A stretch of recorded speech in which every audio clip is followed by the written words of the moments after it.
Greetings, Doctor. So today I'll walk you through the poster comparing the traditional fiat markets and the crypto market using the lens of market efficiency theory. So the goal is to show why crypto struggles to reach the same level of efficiency as fiat. That is why we have actually made this comparison rather than talking about crypto alone. So let's start off with informational efficiency. Fiat markets are centralized and more predictable, right? Prices adjust smoothly to macroeconomic data like GDP, inflation, OPR, central bank policy.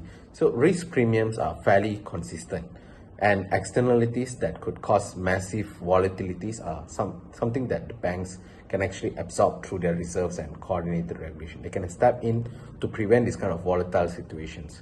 But crypto assets are actually very different. The supply is fixed, like Bitcoin's 21 million cap, which actually makes the supply curve very rigid. Even a small change in demand can trigger like huge price swings. So instead of reacting to fundamentals, prices often move on speculative sentiments, right? The price of what I believe that true value of it is, I'll pay for. So that's the price of cryptos. So instead of looking at the fundamentals of it, risk premiums are very inconsistent. The externalities like energy use, exchange collapse, these are things that are not priced in, right? So it caused a clear break from the semi-strong form of efficient market hypothesis. Next is operational and allocative efficiency. So on paper, blockchain transactions are seamless, decentralized, peer-to-peer, low transaction fees. But in practice, technical barriers are there, like private key management, smart contract bugs. So these are gaps that prevents mass adoption of crypto, right? It's not something that I can decide I'm going to buy and store physically somewhere. It's not that easy. So there are ways to do it, technical ways, but that is one of the limitations that it has today, right?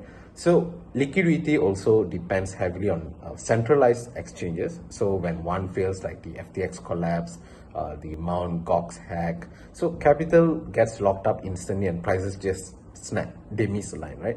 That's the operational fragility. So imagine the same thing happening to Binance, what will happen, right? So that kind of question always comes out to the people who are investing in crypto. So on the allocative side, regulation fragments the market. So China's mining ban actually pushed all these mining hardware to less efficient locations.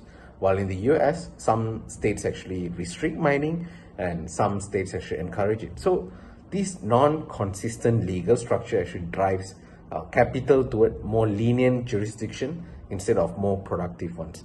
So prices reflect politics and geography rather than the true asset value. Now, finally, the big question: can crypto ever achieve true market efficiency? Personal opinion, and from what I've learned, the answer is no. This is because of the joint hypothesis problem. So fiat currencies are anchored by something, it has GDP, interest, it has a justification to its value. But crypto has no agreed valuation model, so it's actually impossible to test efficiency properly. Second is permanent regulatory arbitrage loops. So crypto moves freely online, but regulatory is very territorial. There's no global regulations that says that crypto has to be like this, has to be like that. No, right? So mining and capital will always migrate to more lenient jurisdiction, which actually manipulates the prices with political risk premiums.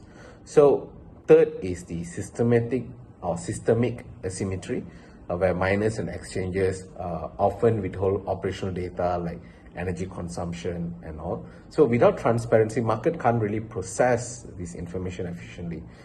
Put simply, decentralized assets are fundamentally prevented from reaching even like semi-strong market efficiency, right? Because of all these fundamentals. So to wrap things up, fiat foreign exchange markets come close to efficiency because they're anchored by something like policies. But crypto market, on the other hand, remain weighed down by volatility, fragile infrastructure, regulatory fragmentation. Unless those structural issues are resolved, cryptocurrencies will stay outside the bounds of true market efficiency. Thank you, Doctor.